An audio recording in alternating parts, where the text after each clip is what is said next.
It's the most wonderful time of the year. Christmas is upon us, which means more football. We asked our Trinity Mirror South reporters to gaze into their crystal balls and predict the festive future. Here's what they had to say. Watford reporter Matt Story: Sean Dyche and the Burnley players have duly picked up the surprise package tag. They sit 7th at the halfway stages, just 3 points off the top 4, upsetting the status quo at the top of the. That is all going to change this Christmas. The bubble will burst. If you're winning games by such fine margins, eventually results will go against you. Especially with a tough fixture list over Christmas. Spurs bested them yesterday, and with Liverpool also to come at home, Manchester United and Huddersfield away, they might pick up the odd point, but it gets no easier after the FA Cup, and I think Christmas will be the start of a downward spiral. Crystal Palace star Wilfried Zaha shows appreciation to the fans after the Premier League match between Leicester City and Crystal Palace at the King Power Stadium. Photo by Jan Kruger. Getty Images. Digital writer Scott Trotter: Crystal Palace will be the first team to beat Manchester City. Finished laughing yet? What is Christmas for if not miracles? Palace are in fine form of late, but more importantly, Wilfried Zaha has been electric. I think the Eagles may be handily beaten by Arsenal, but Pep Guardiola noted last in the Premier League was his steepest learning curve. If that's the case, the Christmas period must remain the toughest. New Year's Eve. The cusp of the transfer window. Zaha's links to the Premier League's elite could spark a real coming-of-age moment as he takes to Selhurst Park, joined by the league's best wingers in Leroy Sane and Raheem Sterling. It's 0 in the 85th and Palace have been penned in all game. Then the break. Zaha v Otamendi. Easy work. Edson panics for the first time. Zaha takes the ball around him and guides into an empty net. Glory. Charlton Athletic reporter Clive Ewelton: It's the time of year which can make or break a club's. But I think Swansea's is already broke. And Burnley to hold Manchester United at Old Trafford, possibly with Mourinho bemoaning the turf war club's negative tactics. A turf war perhaps. There's nothing like seeing that snarling Portuguese face during the of goodwill.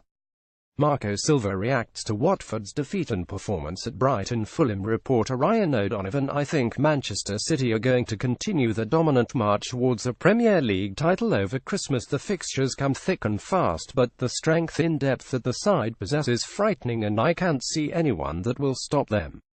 Meanwhile, down the other end of the table, I'm backing Roy Hodgson to continue the job he's doing with Crystal Palace and continue to get points on the board and steer the club to safety. Newcastle United manager Rafa Benitez. Photo John Walton per Wire. QPR reporter Phil Spencer: The festive period is typically a time for merriment, but not for those battling relegation. With such a congested fixture list, it's often a time when things go from bad to worse, and I think that'll be the case for Newcastle and Swansea. The talk regarding a potential takeover of Newcastle seems to have taken its toll, and will continue to do so into January. The fact that Rafa Benitez hasn't been able to bring in who he wants has been used as something of an excuse, and I can see this continuing as the club try and complete the takeover in time to use the January transfer window. Head of sport Lee Wilmot: Southampton are only going one way, and that's down the table. They have not won in the last 6 games and have only one victory in the last 10.